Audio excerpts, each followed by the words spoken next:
السلام علیکم ورحمۃ اللہ وبرکاتہ۔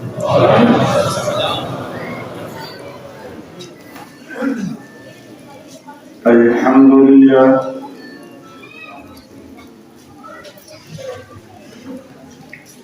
الحمد للہ حمدا كثيرا كما أمر، ونشهد أن لا إله إلا الله وحده لا شريك له في الخلق والأمر،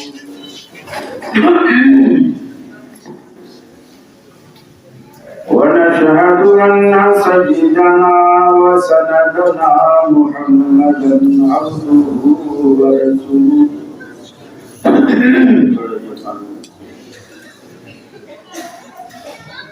نبي ما ضل وما غوى وما ينطق عن الهوى، فصلى الله عليه وبارك وسلم وعلى آله وأصحابه وأزواجه صلاة دائما سرمدا، أما بعد،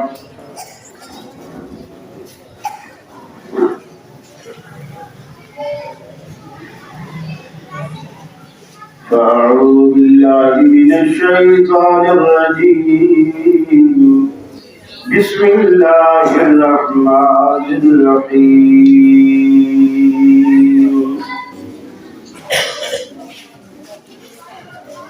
وإذ أخذ الله ميثاق النبيين لما آتيتكم من كتاب وحكمة ثم جاءكم رسول مصدق لما معكم لتؤمنن به ولتنصرنه، قال أقررتم وأخذتم على ذلكم إصري، قالوا أقررنا، قال فاشهدوا وأنا معكم من الشاهدين۔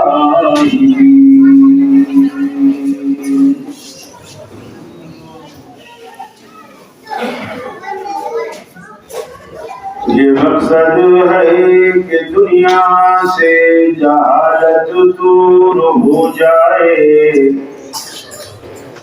کلام اللہ سے مومن کا دل پر نور ہو جائے۔ یا الہی جب تک کہ میرے جسم میں جان رہے، تجھ پہ سجدے تیرے محبوب قربان رہے، میں رہوں یا نہ رہوں پر دل کی ہے یہ دعا، دین احمد اور عزت قرآن رہے۔ یہ بوڑھے بوڑھے یہاں سے ہٹا دیں، ان کو سردی لگتی، پنکھا چلا دیں، جوان یہاں بھی جاتے، بوڑھے ہٹا دیں جن کو سردی لگتی۔ مجھے پسینے چھوٹ رہے ہیں، آپ پتہ نہیں کس طرح، کھڑکیاں بند، دروازے بند، نہ بند دنوں کی وینٹیلیشن ہے، کچھ بھی نہیں، اور اتنا پبلک بھری ہوئی ہے تو اس کی گرمی ہوتی ہے، قدرتی طور پر ہوتی ہے۔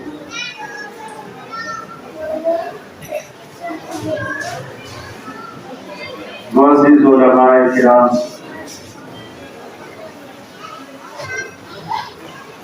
مسجد کی انتظامیہ کمیٹی، ناروال کے میرے اہل توحید بھائیوں، میری مسلم ماں بہنوں بیٹیوں،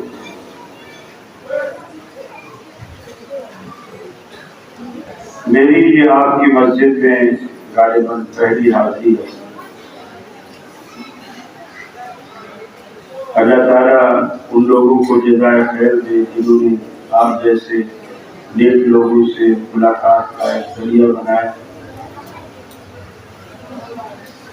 اللہ رب العالمین مجھے حق کہنے کی، آپ کو حق سننے کی، اور ہم دونوں کو حق پہ عمل کرنے کی توفیق عطا فرمائے۔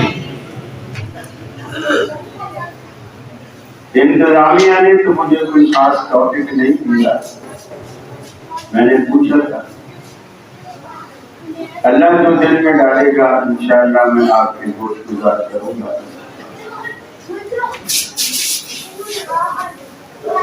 پہلا بنیادی سوال یہ ہے، بریلویوں دیوبندیوں کی بھی بڑی بڑی مسجدیں ہوتی ہیں، آخر ہم وہاں نماز پڑھنے کیوں نہیں چلے جاتے؟ ہم اپنی الگ مسجد کیوں بناتے؟ الگ مسجد بنانے کا ایک خاص مقصد ہے، اگرچہ ہم ان کی مسجد میں بھی سما سکتے ہیں، آ سکتے ہیں. وہ مقصد یہ ہے کہ اللہ رب العالمین میری عبادت سے، بندگی سے راضی ہو، میری عبادت کو وہ قبول کرے. اب سوال یہ ہے کہ اللہ تعالیٰ کس عبادت کو قبول کرتا ہے؟ عبادت دیوبندی بھی کرتے ہیں، عبادت بریلوی بھی کرتے ہیں، اہل حدیث بھی کرتے ہیں، شیعہ بھی کرتے ہیں، لیکن عبادت کا طریقہ ہم سب کا الگ، حتیٰ کہ نماز پڑھنے کا طریقہ بھی ہمارا الگ اور سب کا الگ. ایک طبقہ مسلمانوں کا وہ ہے جو سینے سے ہاتھ باندھتے ہیں، ایک طبقہ وہ ہے جو پیٹ سے، ناک سے نیچے باندھتا ہے، ایک طبقہ وہ ہے جو ناک کے اوپر باندھتا ہے، ایک طبقہ وہ ہے جو ناک سے اوپر باندھتا ہے، جسے آپ سینہ کہتے ہیں. ویسے بھی انسان اگر دیکھے تو جب آپ جاگ رہے ہوتے ہیں، بیدار کھڑے ہوتے ہیں، ایکٹیو کھڑے ہوتے ہیں، اور ہاتھ آپ نے سینے پر باندھ رکھے ہوتے ہیں، تو جب آپ تھوڑے سے بھی غافل ہوں گے، غنودگی آئے گی، یہ ہاتھ آپ کے خود بخود سکتے ہیں. اور اگر یہی باندھے ہوئے ہیں اور پھر غنودگی آئے گی تو پھر تھوڑا سا اور نیچے چلے. اور اگر وہاں تحت سرہ ہاتھ بندھے ہوئے ہیں اور پھر غنودگی آئے گی تو ہاتھ بالکل چھوٹ جائے گا. تو اہل حدیث جماعت ایک ایکٹیو جماعت، باقی ساری غافل. البتہ غفلت میں کوئی کم ہے، کوئی زیادہ، چھوڑنے والا بالکل ہی زیادہ غافل. اب ہم الگ مسجد کیوں بناتے؟ تاکہ ہم رسول اللہ صلی اللہ علیہ وسلم کے طریقے کے مطابق نماز ادا کر سکیں. کیوں آپ کے طریقے کے مطابق نماز ادا کر سکے؟ اس لیے کہ اللہ تعالیٰ رسول اکرم کے طریقے کے علاوہ کوئی اور طریقہ پسند ہی نہیں کرتا،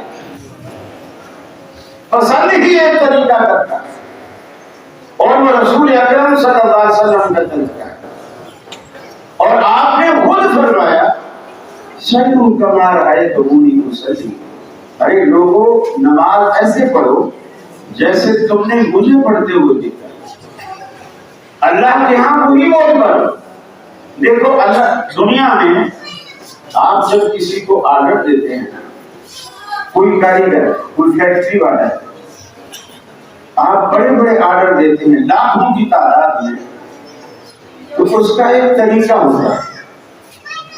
وہ طریقہ یہ ہوتا ہے، مثال کے طور پر میری فرنیچر کی دکان، اس میں مجھے یہ چیئرز بنوانی ہے، میں نے یہاں دیکھا آپ کے داروان میں آ کر مجھے یہ کرسی پسند آتی.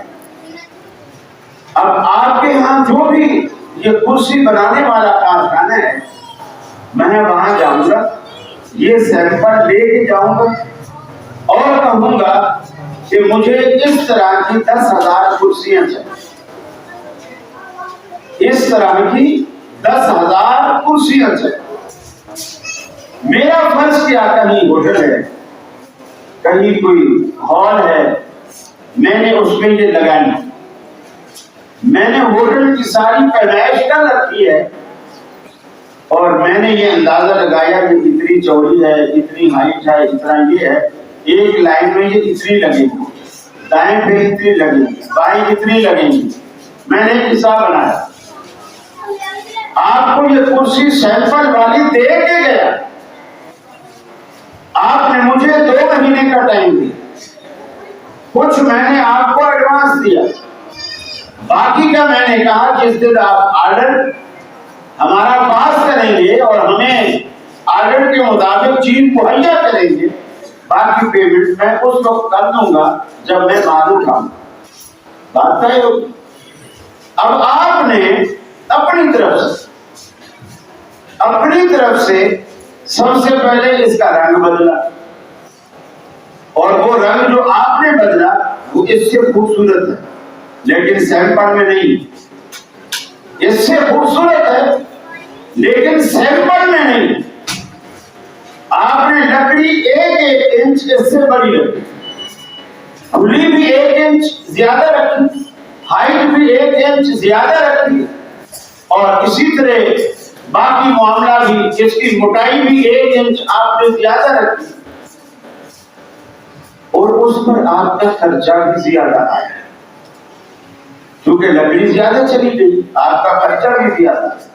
بے شک آپ پیسے نہ بڑھائیں، اتنے پیسے لیں جتنے طے ہوئے ہیں، لیکن سیمپل میں اپنی مرضی سے تبدیلی کر دیں۔ ایمانداری سے بتائیے، جس نے 10,000 کرسیوں کا آرڈر دیا ہے وہ آرڈر پاس کرے گا؟ نہیں۔ حالانکہ آپ کی لکڑی بھی زیادہ لگی، کلر آپ نے خوبصورت لگایا، میں بولوں گا بھائی جو میں نے تجھے آرڈر دیا تھا وہاں اس حساب سے ایک روم میں میرے 100 کرسیاں آ رہی تھی، تم نے جو چوڑی بنا کے رکھ دی ہیں، ایک اونچی نیچی اس طرح کر دی ہے، اب وہاں میری 95 کرسیاں آ رہی، تم نے میرا نقصان کر دی، 5 بندے ہر روم سے کم ہو گئے، تو آپ نے میرا نقصان کر دیا۔ اللہ تعالیٰ نے دنیا کو حج کرنے سے پہلے، روزہ رکھنے سے پہلے، زکات دینے سے پہلے، نماز پڑھنے سے پہلے، اللہ نے دنیا کو ایک سیمپل، پوری دنیا، اس سیمپل کا نام ہے جناب محمد رسول اللہ صلی اللہ علیہ وسلم۔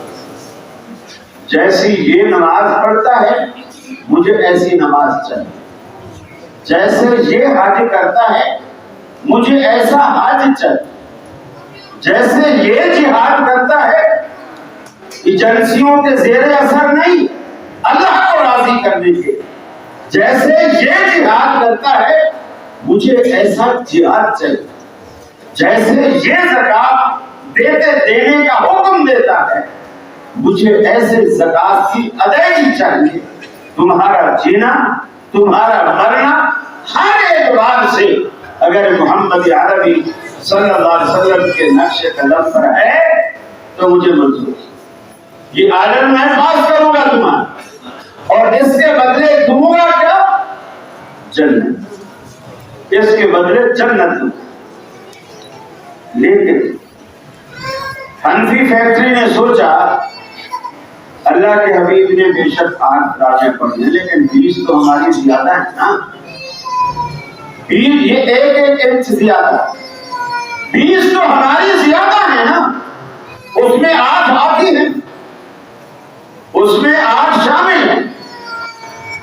4 سال پہلے کوکب کالوی نے ڈاکٹر عامر عبداللہ محمدی صاحب ڈاکٹر عامر لیاقت حسین سے کہا کہ ڈاکٹر صاحب دیکھو 20 اور 8 کا جھگڑا ہی ختم، ہم جو 20 پڑھتے ہیں ہم 8 پڑھتے ہوئے جاتے ہیں، ہم جب 20 تک پہنچتے ہیں اس کے اندر 8 شامل ہیں، ہم 8 پڑھتے ہوئے جاتے ہیں۔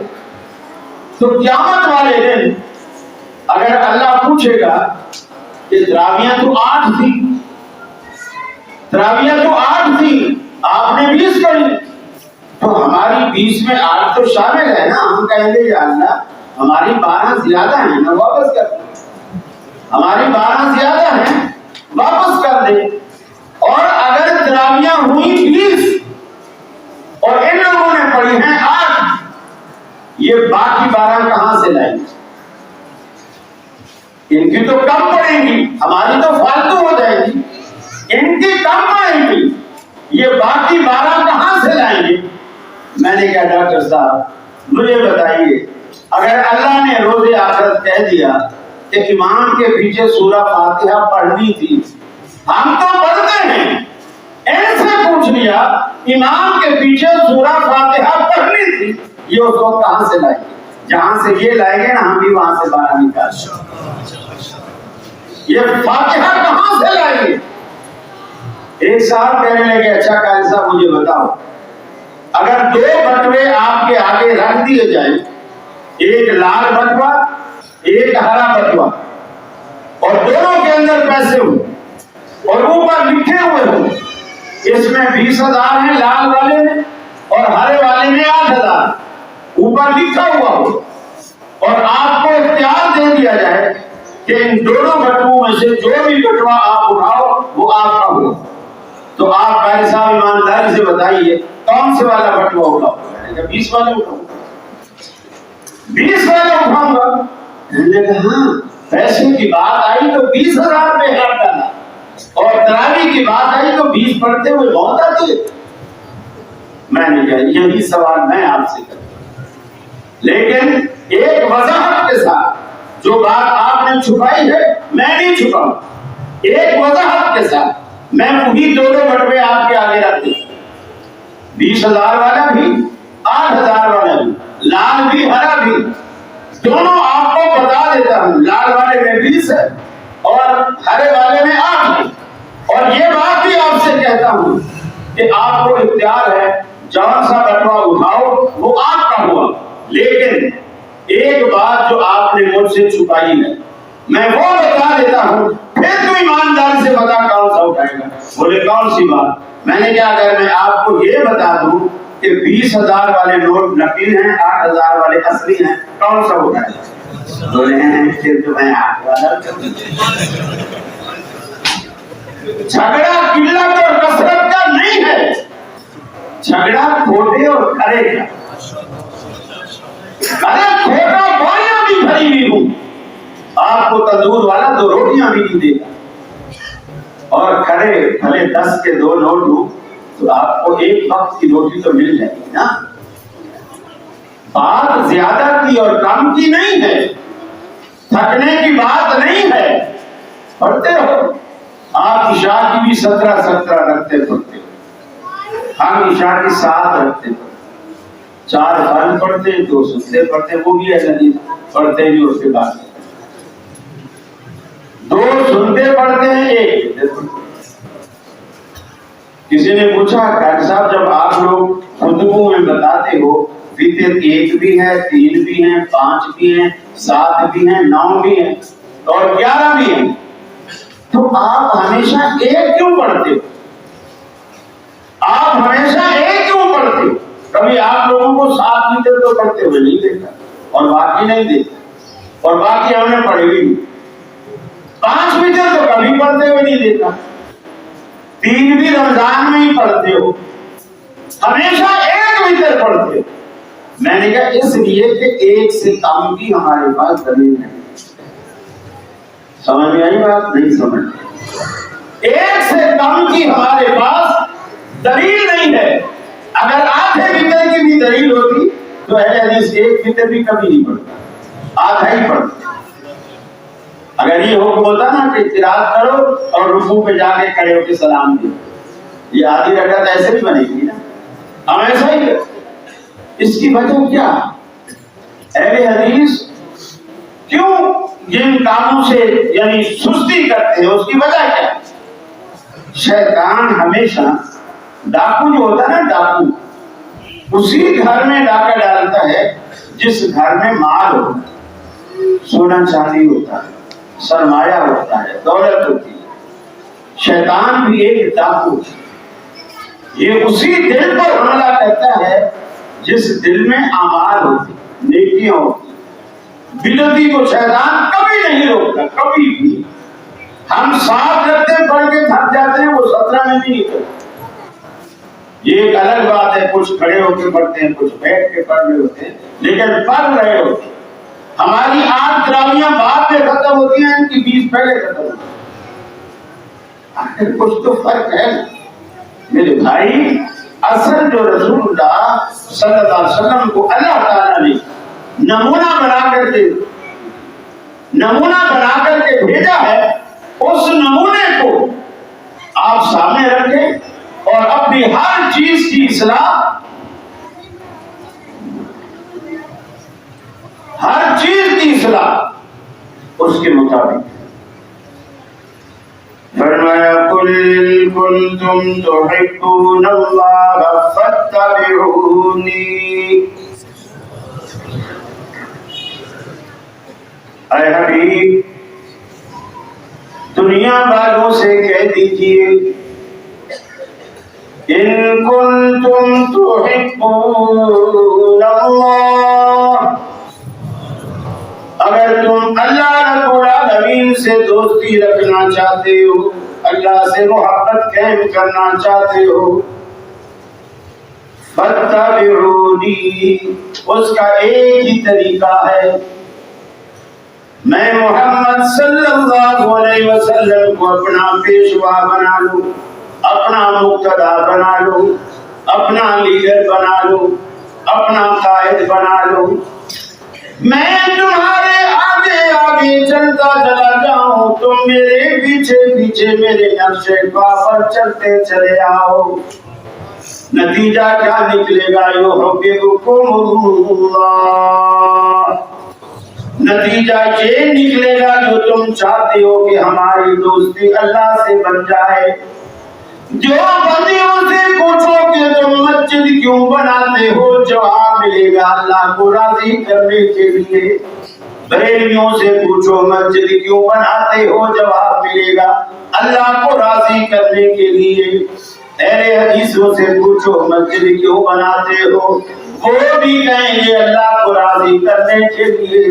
اہل تشیع سے پوچھو کہ مسجد کیوں بناتے ہو، وہ بھی کہیں گے اللہ کو راضی کرنے کے لیے۔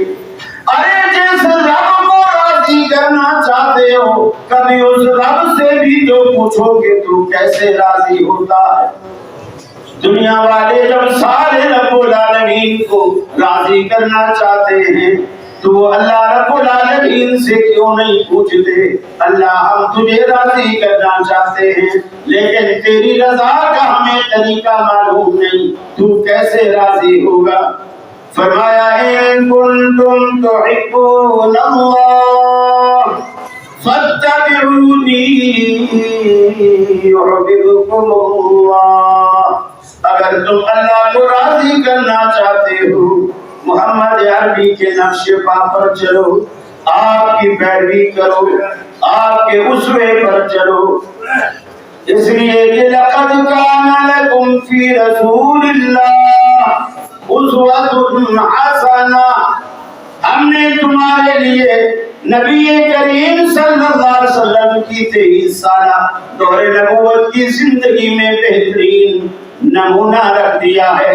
آپ کو دیکھتے چلے جاؤ اور پھر وہ عمل کرتے چلے جاؤ۔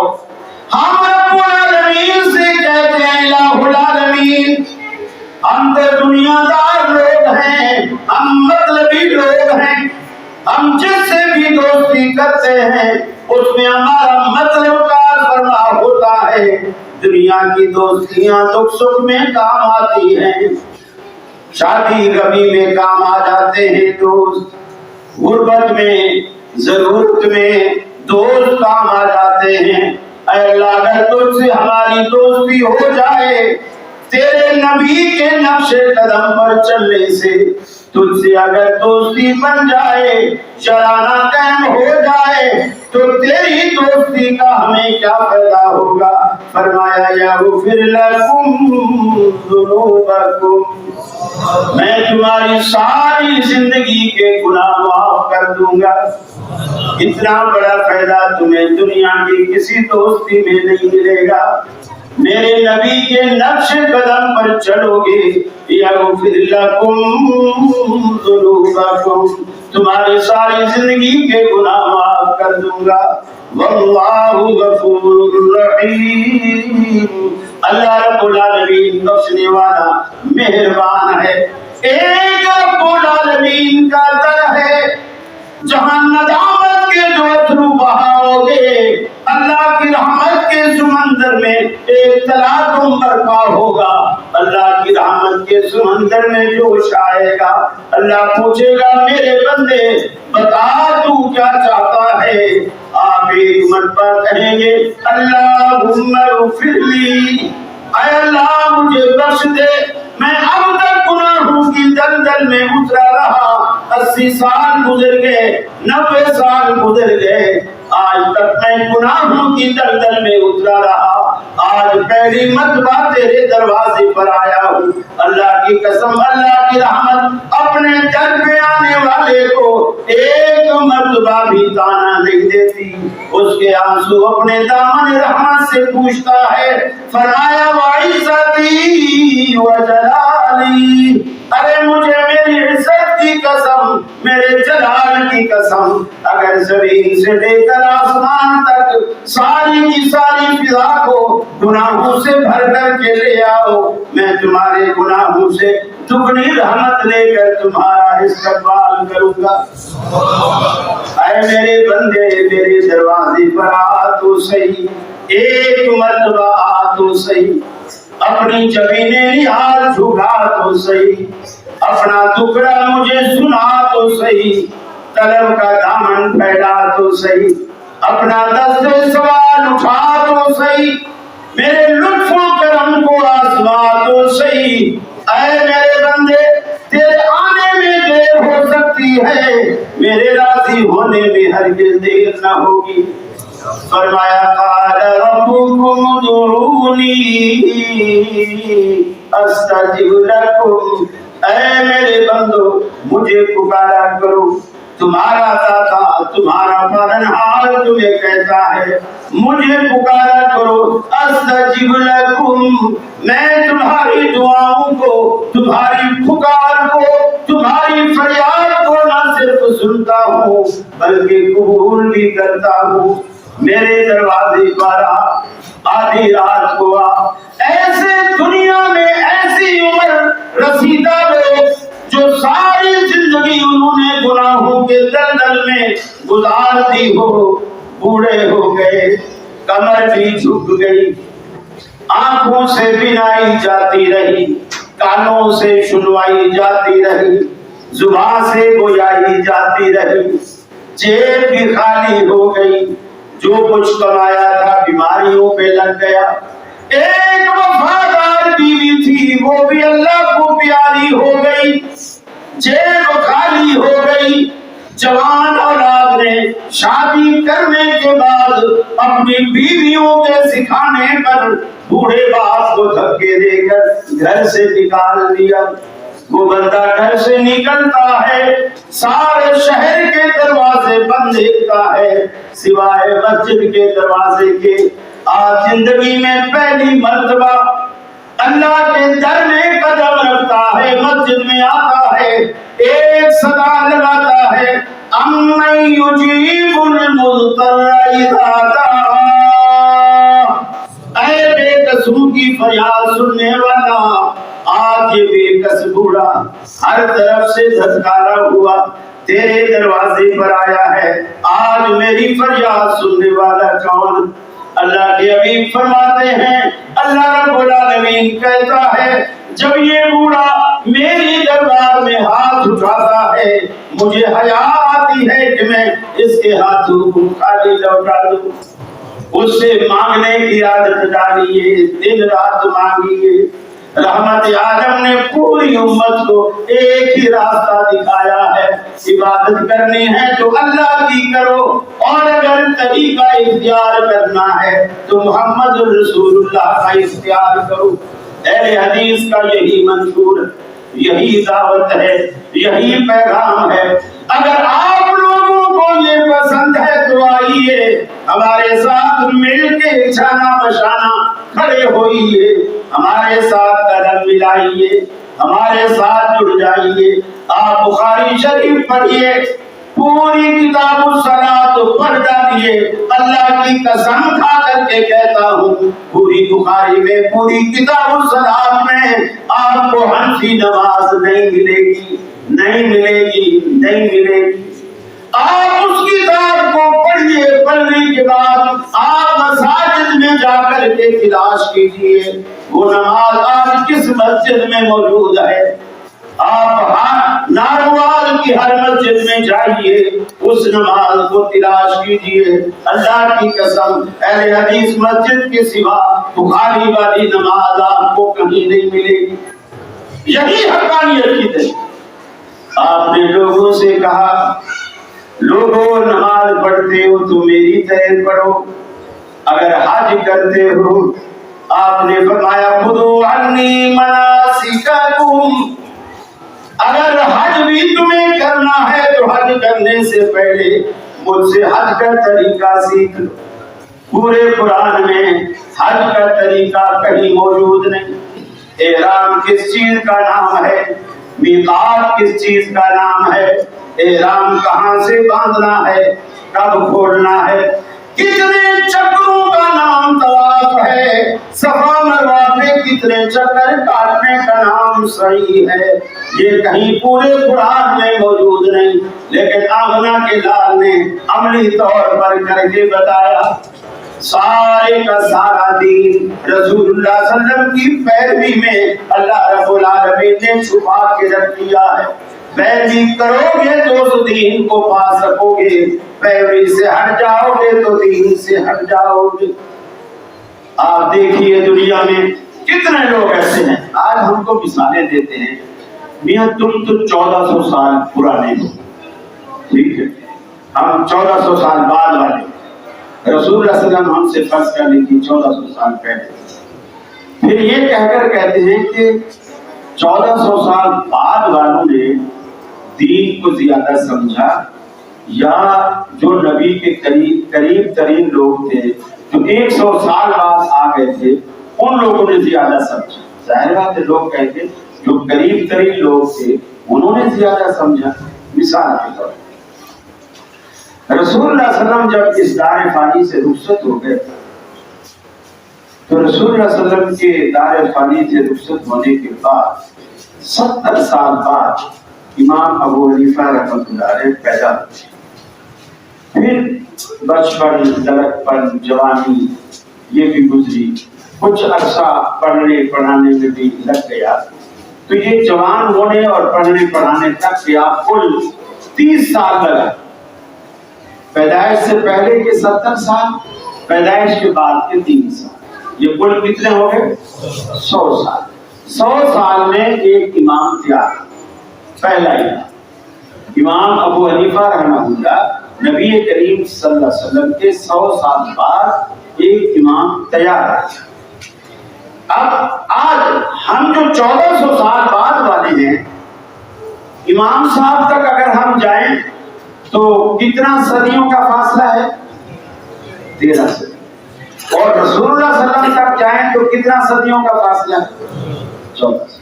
امام بھی آج کا نہیں ہے، وہ بھی 1300 سال پہلے کا، اور رسول اللہ صلی اللہ علیہ وسلم 1400 سال پہلے کے ہیں. ان دونوں کے درمیان کتنے صدیوں کا فاصلہ ہے، 1 صدی کا فاصلہ. اب میں دوسری اس بات کو ذہن میں رکھو. اب ایک دوسرا سوال، حج جو ہم کرتے ہیں یا عمرہ کرتے ہیں تو حج اور عمرے کا کوئی بھی رکن مدینے کے اندر نہیں. مدینے میں حج عمرے کا کوئی رکن نہیں، سارا حج مکے کے اندر ہو جاتا. مینا، بیت اللہ، مینا، عرفات، مزدلفہ، پھر واپس مینا اور رمی جمار وغیرہ کر کے پھر بیت اللہ، سارا حج مکے کے اندر. لیکن ہم جب مکے جاتے ہیں، حج کرنے جاتے ہیں، اگرچہ مدینے کے اندر حج کا کوئی رکن نہیں، ہم کہتے ہیں کہ یار لاکھوں روپے بھر کر ہم یہاں آئے ہیں، چلو نبی پاک کی مسجد اور نبی پاک کے روضے کی زیارت بھی کرتے جائیں. اور یہ نیت کوئی بری نیت بھی نہیں، اچھی بات. اگرچہ حج کا رکن نہیں ہے لیکن ہر مسلمان کے دل میں ایک نبی کی محبت ہوتی ہے. چلو میں ان کے روضے کی زیارت کرتا جاؤں، مسجد نبی کی زیارت کرتا جاؤں، اور وہ مصلی اور منبر بھی دیکھتا چلا جاؤں جہاں میرے نبی کھڑے ہو کر خطبہ دیا کرتے تھے، کھڑے ہو کر نماز پڑھایا کرتے تھے۔ یہ محبت اپنی جگہ۔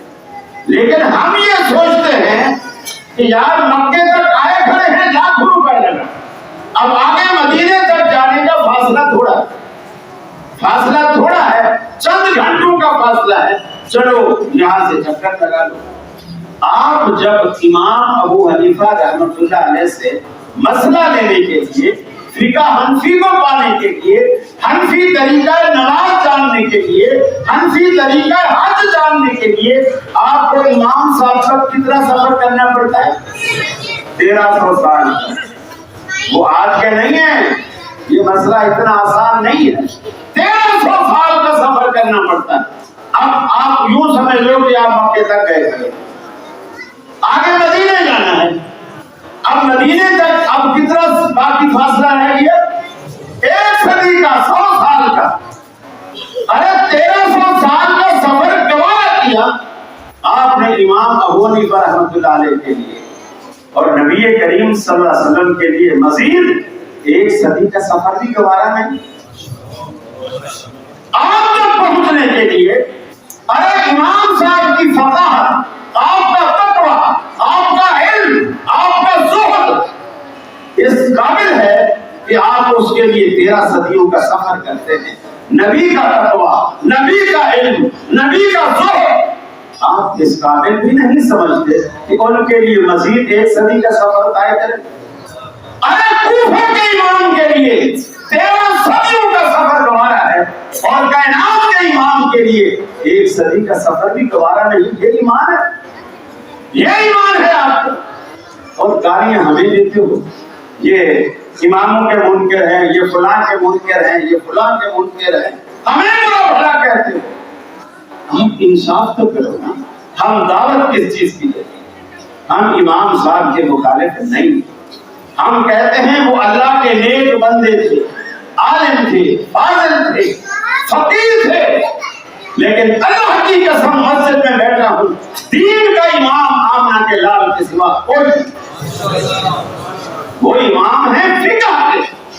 جب بھی دین کے بعد امام کی بات آئے گی رسول اللہ کا نام سامنے آئے گا۔ اگر یہ جرم ہے تو اہل حدیث یہ جرم ساری زندگی کرتے رہے۔ ہمارا مشن ہی ہے، ہماری دعوت یہ، اگر یہ دعوت آپ کو پسند ہے تو ہمارا ساتھ دیجیے، ہمارا ساتھ دیجیے۔ ہمارے عقائد وہی جو قرآن و سنت سے ثابت۔ ہمارے اب آپ دیکھو امام صاحب کا عقیدہ، بہت سارے معاملات میں امام صاحب کا عقیدہ قرآن و سنت کے مطابق ہے۔ اب حنفیوں کا مزاج دیکھو، عقیدہ امام صاحب سے نہیں لیتے، عقیدے میں یہ ماتریدی، عقیدے میں یہ ماتریدی ہے۔ کیوں؟ جس امام کو تم نے امام اعظم مانا ہے اس کا عقیدہ تمہیں کیوں پسند نہیں؟ امام ابو حنیفہ رحمۃ اللہ علیہ فرماتے ہیں اگر کوئی شخص یہ کہتا ہے کہ یار مجھے نہیں پتا اللہ رب العالمین عرش پہ ہے، فرش پہ ہے، کہاں ہے، مجھے نہیں پتا، فرماتے ہیں فہو کافر، وہ کافر۔ اور آج سارے حنفیوں کا عقیدہ ہے، کیوں؟ ماتریدی کا عقیدہ ہے کہ اللہ عرش پر نہیں ہے، اللہ ہر جگہ۔ امام صاحب کا وہ عقیدہ یہ نہیں مانیں گے جو قرآن و سنت کے خلاف ہو، جو مطابق ہوگا، وہ اس بندے کا مانیں گے جو قرآن و سنت کے خلاف ہو۔ یہی مان اور یہ عقیدہ۔ مثال کے طور پر میں جس کرسی پہ بیٹھا ہوں، یہ نیچے کرسی خالی ہے، اس کے پائے خالی ہے، یہ جگہ ہے کہ نہیں ہے؟ جو وہ بزرگ بیٹھے ہوئے وہ کرسی نیچے سے خالی ہے، جگہ ہے کہ نہیں ہے؟ جب اللہ کو ہر جگہ کہتے ہو، نعوذ باللہ ثم نعوذ باللہ، اس کرسی کے نیچے بھی ہے، ہم اوپر چڑھے بیٹھے۔